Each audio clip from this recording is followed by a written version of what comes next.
Hi friends, welcome back to my channel. आज का जो टॉपिक रहेगा हमारा ये सीरीज़ रहेगी कंप्यूटर से रिलेटेड।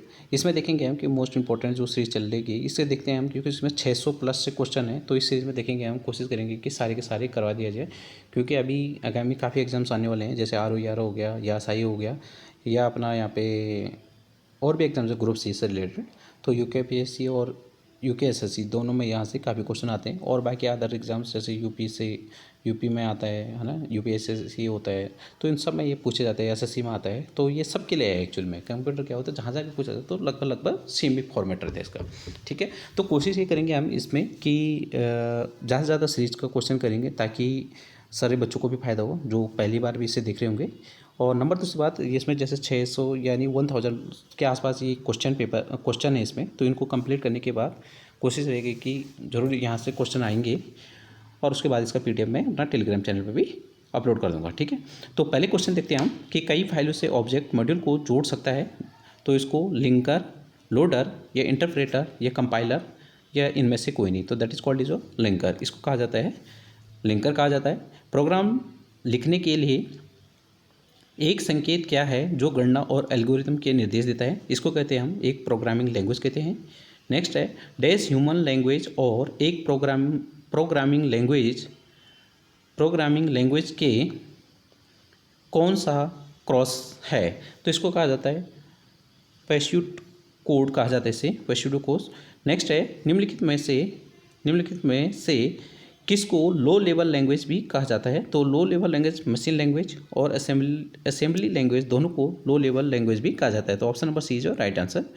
नेक्स्ट है फिफ्थ का डैश एक प्रक्रिया है जो बड़े खुदरा विक्रेताओं द्वारा प्रवृत्ति का अध्ययन करने के लिए इस्तेमाल की जाती है, इसे कहा जाता है data mining, option number A is right answer. Next है कोबाल, फोर्ट्रान और C सभी डैश प्रोग्रामिंग लैंग्वेज हैं, तो ये कैसे हैं, ये हैं प्रोसीड्यूर ओरिएंटेड लैंग्वेज। ठीक है, नेक्स्ट क्वेश्चन है 7th, देखते हैं क्वेश्चन नंबर 7। क्वेश्चन नंबर 7 जो है, इसमें एक ट्रांसलेटर को क्या कहते हैं जो इनपुट के रूप में असेंबली लैंग्वेज लेता है और आउटपुट के रूप में मशीन लैंग्वेज कोड देता है, तो इसको कहते हैं असेंबलर, इसको कहा जाता है असेंबलर।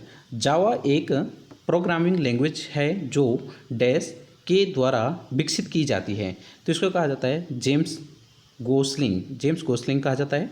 नेक्स्ट है एक इंटरप्रेटर क्या है, तो एक इंटरप्रेटर क्या है इसके बारे में बताना है। तो इंटरप्रेटर में लाइन से लाइन का रूपांतरण होता है, जिस रूप में प्रोग्राम रन करता है उसे कहा जाता है इंटरप्रेटर। ठीक है, कई बार आ जाता है कि व्हाट इज इंटरप्रेटर। नेक्स्ट है 10th का है कि बेसिक एक लैंग्वेज है, तो बेसिक एक डैश लैंग्वेज है, तो इसका आंसर बताना है इसमें से कौन सा सही है। तो 10th का है हमारा प्रोसीड्यूरल लैंग्वेज कहा जाता है, बेसिक एक प्रोसीड्यूरल लैंग्वेज है, फिल इन द ब्लैंक्स है। नेक्स्ट क्वेश्चन है एक डैश लैंग्वेज लोगों की गणितीय को दर्शाता है, उसको क्या कहते हैं, तो यहाँ पे 5 ऑप्शन है, एक ऑप्शन सही होगा इसमें, तो ऑप्शन नंबर 4 इसमें है जो फंक्शनल प्रोग्रामिंग कहा जाता है इसको। नेक्स्ट है एक कंप्यूटर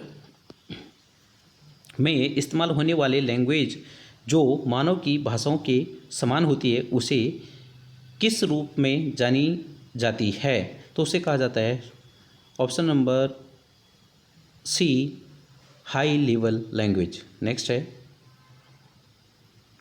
13 का है कि नेक्स्ट क्वेश्चन है फोर्ट्रॉन का पूर्ण रूप क्या है, तो इसमें बताना है फोर्ट्रॉन का पूर्ण रूप क्या है। तो 13 का है फॉर्मूला ट्रांसलेशन, क्वेश्चन नंबर 13 का है फॉर्मूला ट्रांसलेशन। उसके बाद है क्वेश्चन नंबर 14 उस त्रुटि को किस रूप में जाना जाता है जिसे कंपाइलर द्वारा ढूंढा जा सकता है, तो उसको कहते हैं ऑप्शन नंबर 14 का option number A syntax error. ठीक है, नेक्स्ट है एक कंपाइलर हाई लेवल प्रोग्राम का लो लेवल प्रोग्राम में रूपांतरण करता है उसे क्या कहते हैं? तो 15 को होगा option number A object code. Next है डॉस में DOS होता है इसको बोलते हैं। डॉस में निम्नलिखित में से कौन सी कमांड सभी फाइलों सहित एक निर्देशिक और उप निर्देशिका को मिटाने के लिए उपयोग में किया जाता है? इसे कहा जाता है डायरेक्टरी। तो 16 का होगा सी। नेक्स्ट है 17 मल्टी प्रोसेसर की क्या विशेषता होती है? यह एक स्थिरता को बढ़ाता है, यह कार्य को वितरित भी करता है और यह मल्टी सिंगल सिस्टम की तुलना में पैसे की बचत करता है। तो उपरोक्त सभी, इसका आंसर होगा ऑप्शन नंबर 4 डी सभी। नेक्स्ट डैश ऑपरेटिंग सिस्टम के कार्य की श्रेणी नहीं है। तो वायरस सुरक्षा, processor management, memory management, file management या डिवाइस मैनेजमेंट। तो इसका सही ऑप्शन होगा ऑप्शन नंबर ए वायरस सुरक्षा। एक थ्रेड अपने संसाधनों को किसके साथ शेयर करता है? तो 19 का होगा उसी प्रोसेस के अन्य थ्रेड से। ठीक। नेक्स्ट है क्वेश्चन नंबर 20। क्वेश्चन नंबर 20 होगा मल्टी प्रोग्रामिंग सिस्टम। तो मल्टी प्रोग्रामिंग सिस्टम के बारे में बताना कि ये क्या है। तो ऑप्शन नंबर 20 का होगा इसका ऑप्शन तो एक डी होगा। सिग्नल प्रोग्रामिंग सिस्टम की तुलना में आसानी से विकसित किया जा सकता है। नेक्स्ट है निम्नलिखित में से क्या उपयोगकर्ता और ऑपरेटिंग सिस्टम के बीच परस्पर क्रिया की शैली को नियंत्रित करता है? तो 21 का ऑप्शन नंबर 1 यूजर इंटरफेस कहा जाता है इसको। नेक्स्ट है ऑपरेटिंग सिस्टम में शामिल कोड के ब्लॉक जो सॉफ्टवेयर अनुप्रयोग के साथ परस्पर प्रभाव को किस रूप में जाना जाता है? तो ऑप्शन नंबर 22 का होगा option number A application programming interfaces. Next है 23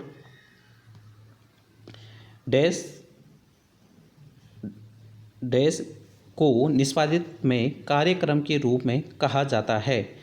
तो इसको कहा जाता है 23 का ऑप्शन नंबर होगा डी प्रोसेसेस। नेक्स्ट है अबेंडेड यानी ये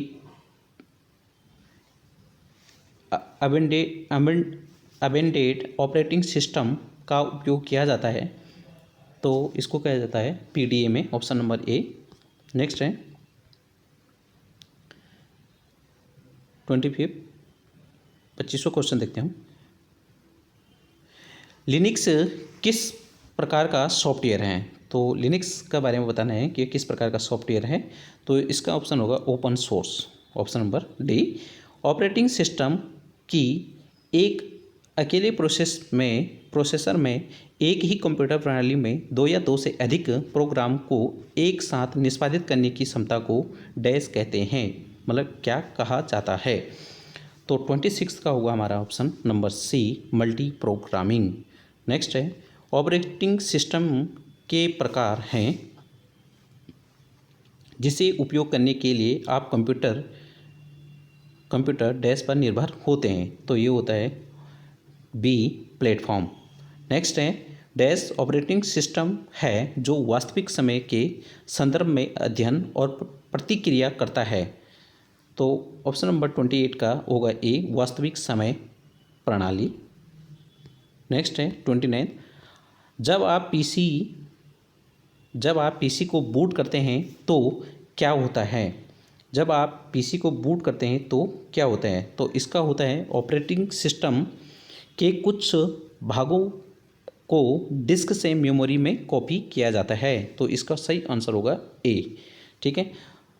नेक्स्ट है आज हम 30 क्वेश्चन देखेंगे, एक छोटी सी सीरीज़ करेंगे ताकि जल्दी जल्दी हो। नेक्स्ट टाइम पे भी और लोग इसे ज़रूर देखें क्योंकि मैं इसे जो भी इसमें 1000 क्वेश्चन है इसी के लिए पूरा ज़रूर कराऊंगा। तो विभिन्न प्रोसेसर द्वारा दो या दो से अधिक प्रोग्राम के एक साथ प्रसंस्करण को क्या कहते हैं? जिसे कहते हैं मल्टी प्रोसेसिंग। कहा जाता है। तो दोस्तों ये थे आज के 30 क्वेश्चन। बाकी हम इससे 31 से आगे डेली 30 क्वेश्चन करते रहेंगे, तो ये मुश्किल से 10-15 दिन में सारे क्वेश्चन क्लियर हो जाएंगे। तो आप भी ज़रूर बताना आपको सीरीज़ कैसे रहेगी। अगर कुछ इसमें और भी ऐड किया जाता तो ज़रूर अपना सुझाव ज़रूर दीजिएगा, और कुछ भी हम इसमें शुरू करेंगे। धन्यवाद।